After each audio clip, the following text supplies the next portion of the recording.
Begin a 30-day free trial at audible.com and experience our unmatched selection of audiobooks and original audio entertainment, including ad-free premium podcasts like Where Should We Begin?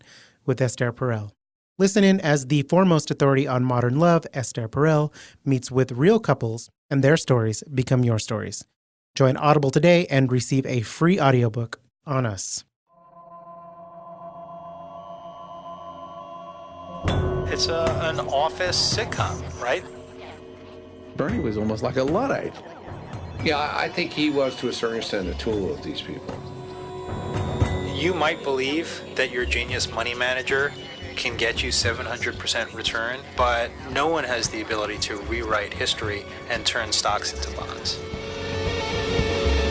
Oh boy, some people are pissed off here. T. Pascali says, what are you talking about? Where am I going to get a bag of diamonds? I'm not paying you diamonds. What the hell is going on here?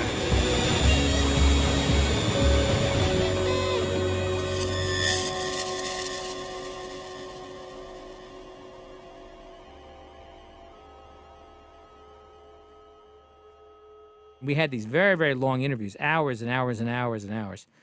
And, my thing was, I don't take a break. I don't need a break. They asked for a break. Do you need a break? I don't need a break. I can keep going. I can keep going all day. This is the Securities and Exchange Commission's former Inspector General, David Kotz, a man who apparently never needs a bathroom break. Over and over again, this same pattern with interview after interview after interview. And we would look at each other and be like, oh my God, can you believe this? But it was all true. He'd been Inspector General at the Peace Corps, and when he came to the SEC... I was only the second Inspector General in the history of the SEC. The previous Inspector General had been there for 18 years, and as far as I could tell, had written relatively few negative reports. So my first reaction when I started looking at Madoff was, this was not going to be a positive report. This is not going to endear me to the folks, my colleagues at the SEC. But Kotz was not there to make friends. I think if you're going to take the job as Inspector General, you have to have that kind of attitude. If you're going to do your job right, you have to tell it like it is, good, bad, or indifferent. And I was ready to do that. I was going to tell it the way it was. After Madoff's collapse, Kotz investigated his own agency. His mission? To understand how the SEC missed Bernie Madoff's $65 billion Ponzi scheme. In pursuit of this mission, Inspector Kotz logged practically as many hours as I have. Well, not quite. But he interviewed 122 people over 7 months. No one knows this part of the story better than Kotz. And what he told me was shocking. The SEC knew. They knew Madoff was a liar, was lying to their faces. We'll get to all that. As Bernie says, trust me. Actually, you can trust me. We will get to that. But first, dear listener, we are now at episode 4. If you haven't listened to the previous episodes, go listen now, because from here on, I will assume you are prepared to go down the rabbit hole with me. Ready? So the SEC, Bernie lulled these watchdogs to sleep for decades. How was that possible? Kotz had the same question and put it to the SEC examiners. And as we showed them the documents, as we showed them the information, as we showed them how easy it was for them to uncover it, all these defenses sort of melted away, and they were themselves sort of astonished. There were some who were crying during the interview. We had to take a break because they were crying because they were so emotional. And so as we are going through this, they're realizing how easy it would have been for them to do and how many mistakes that were made and the consequence of all those mistakes. Madoff had actually been under close scrutiny by the SEC. It was interesting because the senior level folks of the SEC had talked about how it was a perfect storm, perfect storm of, the inexperienced people versus Madoff. But, the fact is, it wasn't just one exam. There was an exam in 1992, an investigation in 1992, another exam in 2004, another exam in 2005, an investigation in 2006. So, how many perfect storms can they have? To understand how Madoff got away with it, Kotz interviewed him after his arrest. Madoff was happy to talk. Bernie described one examiner in particular. Sort of acting like a tough guy and, He would lean back with his hands behind his head like Lieutenant Columbo and, asking these tough questions. And he wore an SEC jacket with the word enforcement emblazoned across the back. Now, he wasn't in enforcement. Enforcement is the entity that essentially sues people. He was an examiner. And that he sort of acted like a jerk and was acting really tough and like a big shot, yet Madoff pointed out that while he sort of acted like a blowhard, in Madoff's words, he never really asked any tough questions. So it was all a show. Madoff was able to see through it really quickly. Madoff countered with his own production. The former FBI agent we met in the last episode, door kicker Steve Garfinkel, told me about Madoff's pre-show ritual. Right behind Madoff's desk on the credenza was a giant 3-foot screw. He always kept it there, except when the SEC came around to do an examination, he would take it and stick it in his closet. The soft screw, actually 4 feet tall, is a sculpture by a renowned artist. It fetched almost $50,000 at an auction of Madoff's possessions, but the symbolism, priceless. For Madoff, SEC examinations weren't just show. They were high stakes. If regulators pull back the curtain, the run ends. And it's not just the SEC checking behind the scenes. Big clients, banks, and hedge funds sent auditors too. When any of these watchdogs arrived, that's when the Madoff cast took to the stage. Showtime. They could say, come on, let me show you how you do a trade, the system. And somebody is at their desk typing something in. Ladies and gentlemen, children of all ages, gather round for a live, high-tech demonstration of international trading. And then a trade confirmation gets printed out. Yeah. This is how we trade with Europe at Bernard L. Madoff Investment Security. You've witnessed it here, right before your very eyes. But the ladies and gentlemen didn't see everything. The person on the other end of that trade, instead of sitting in Europe, is sitting about 30 feet down the hallway in some utility closet. Whatever challenges examiners threw at them, Madoff's crew came up with a response. Sometimes this meant thinking on your feet. Former U.S. Attorney Matthew Schwartz, the salad-eating prosecutor we met in the last episode, told me about one of the closest of the close calls, one starring Frank DePascali, Madoff's top lieutenant. DePascali testifies that he's, sitting in a conference room with the auditors. They ask for this report called a SIAC, S-I-A-C report. So picture it, a conference room full of auditors. One asks for this routine report, something a legitimate trading firm would have on the shelf. Of course, Madoff isn't a legitimate trading firm, so they don't have it. Think quick, Frank, and be cool. In front of the auditors, Frank phones the computer programmers, the duo who wanted to be paid in diamonds, and says, "Hey, can you bring up the SIAC report?" And the guy says, basically, "The SIAC report? You told us we didn't need the SIAC report. Where the hell am I going to get a SIAC report?" And he says, "Great, I'll see you in 10 minutes. And then he does, as he described it, a little soft chew to stall for time. Meanwhile, the team has minutes to prepare a false report and then make it appear as if it's been idling on a shelf. They're frantically putting together and printing out this report, which is, it's half a foot thick of this big paper, dot matrix paper. And then it's supposed to be a report that's been lying around for a month, and instead it's hot off the presses. So first they stick it in a refrigerator that's down in the investment advisory business to cool it off. And then they literally play football with it. They're tossing it around the room to one another to make it look weathered. And then they run it up to DePascali. Here, Mr. DePascali, here's the SIAC report. Who coolly hands it to the auditors. There are other daring escapes, like the time auditors demanded to interview Madoff's CFO. But at Madoff Securities, it's Frank DePascali who knows just what to tell nosy auditors. And so, again, Frank thinks quick. For 2 weeks, he impersonates the CFO, taking his name, occupying his office. I used to tell Frank, you're the COO. You're the Chief Obfuscation Officer. He liked that, I think. At times, Bernie thought the best defense was a good offense, like in 2005 when he's dealing with those pesky SEC investigators. They're camped out in Madoff's conference room, and they leave their briefcase there overnight, and Bernie Madoff sneaks in the middle of the night and rummages through the SEC examiner's briefcase and finds a copy of one of these news stories that had been published years earlier in 2001, speculating, too good to be true. So he knows that that's what they're looking for. So picture this. CEO Bernie Madoff tiptoes into a conference room in the dark of night, like a cat burglar, carefully opens a briefcase, rifles through the contents, and jackpot. It's like something out of a movie.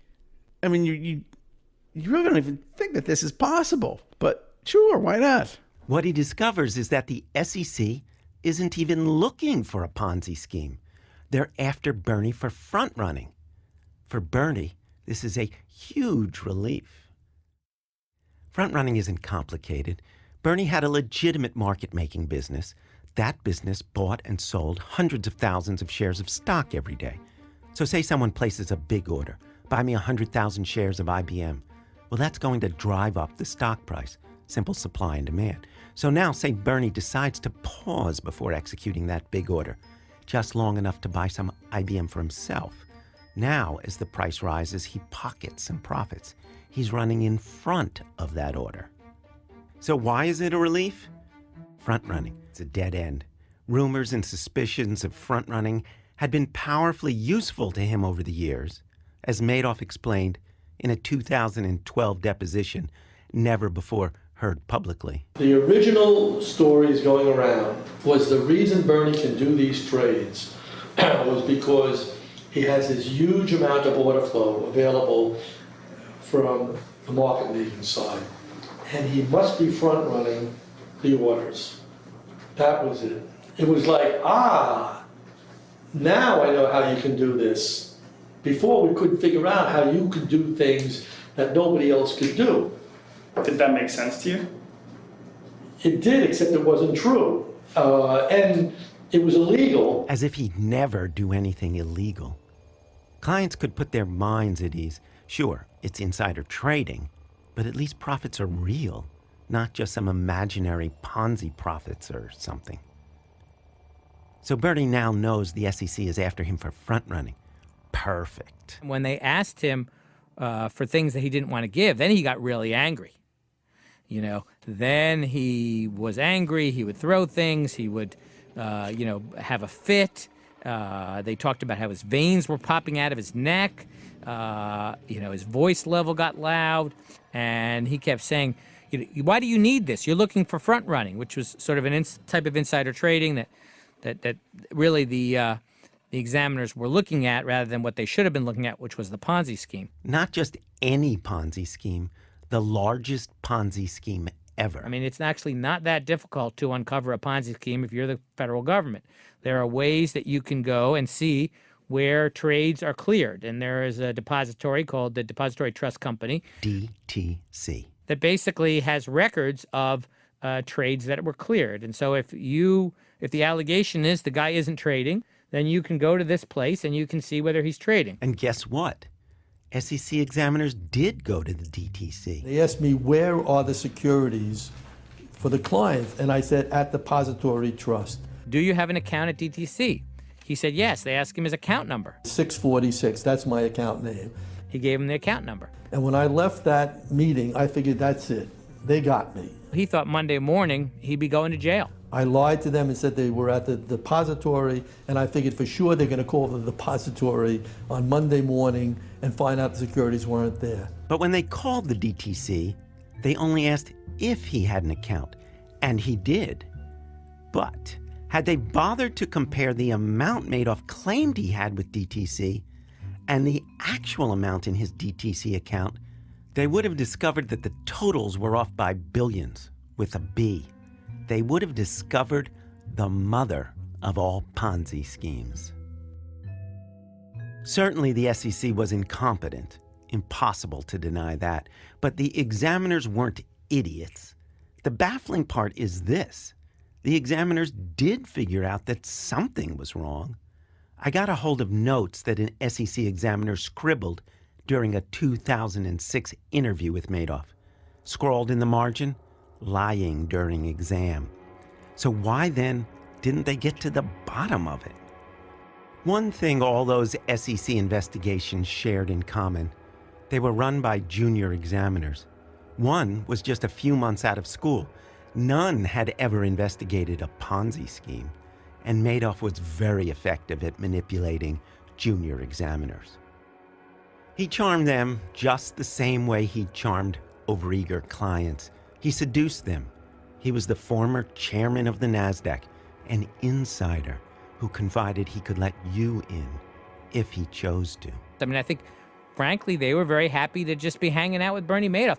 He would tell them stories about, how they were looking to have a new chairman of the SEC and that he would know who it was before. In fact, there's an internal email between the examiners at that time that said something to the effect, in a joking way, maybe one of us can be Bernie's chief of staff if he becomes chairman of the SEC. Oh, my God. So the relationship there was not your usual sort of examiner-examinee type relationship. Bernie deployed bluster, charm, and, of course, deceit. And for decades, it worked. He kept the banks, the funds, the federal government at bay. In the end, it was the nature of the Ponzi scheme that brought him down. This Ponzi scheme, the way it operated, it was pretty simple. It's almost like a shoebox. Money coming in, money going out. And when more money starts going out than it's coming in, there's going to be a day of reckoning. For years, Bernie kept the shoebox full. Investors could withdraw as much money as they wanted. Their check was in the mail within 24 hours of a request. And that's part of what made people feel safe with him.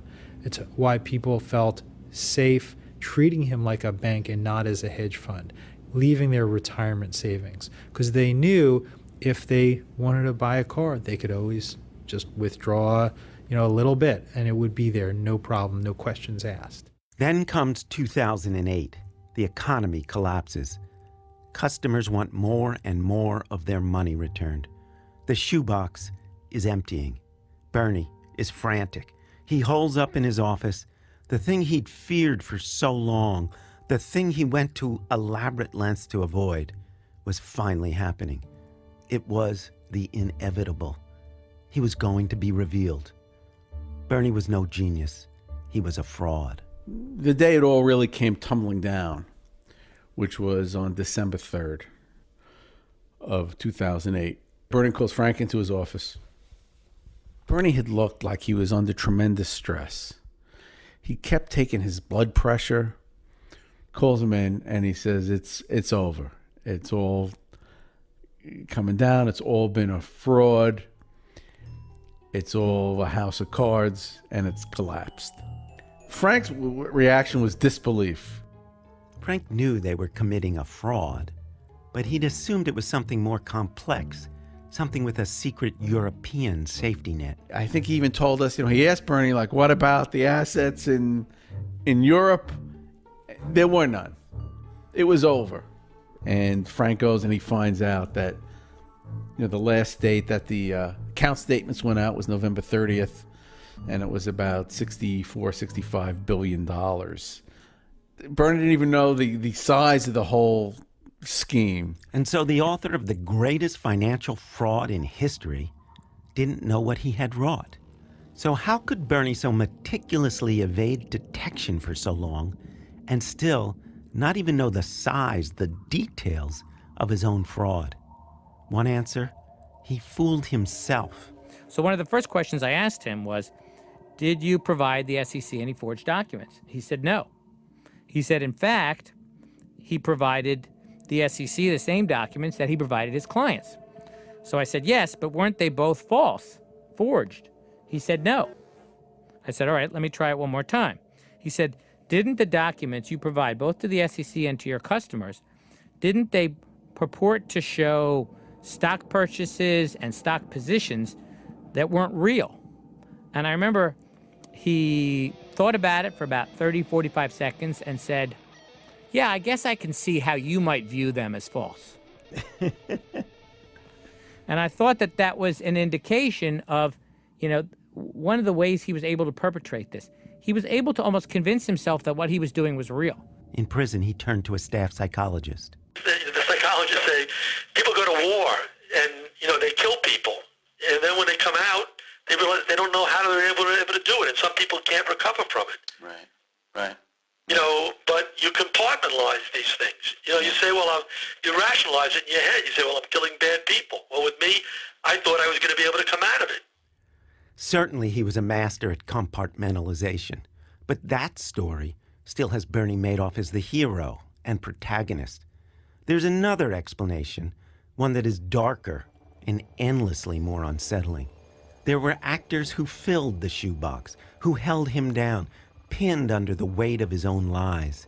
And much like the SEC, they also had suspicions about Bernie's operation. But they kept sending him money. They stroked his ego and lined their own pockets. Javier Blakemar is an attorney who brought a class action lawsuit against one such fund. Certainly, Bernie Madoff bears the majority of the responsibility. But the reality is Bernie Madoff would not have gone so big and grown so large and affected so many people had it not been for the enablers. And the enablers were essentially these aggregators of funds who were earning commissions. And structurally, all they wanted to do was get retail investors or investors of any size to give them money that they could charge a commission on, give it to Madoff, and the structure itself created the incentive to look the other way. And all of a sudden, you have this local swindler with a massive distribution network. We'll hear much more about the massive distribution network. From here on, we'll take a closer look at the other forces that shape our financial system, the one we all live in. The investors, the profiteers, the enablers. With Bernie as our guide, you heard me right, we'll look at how the system was rigged. After all, who would know better than a man who made a career out of rigging it?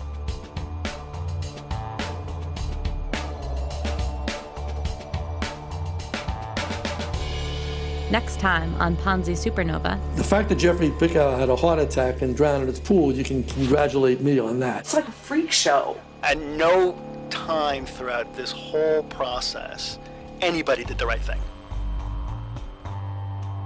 Ponzi Supernova is an Audible Originals production, hosted by Steve Fishman and produced by Ellen Horn.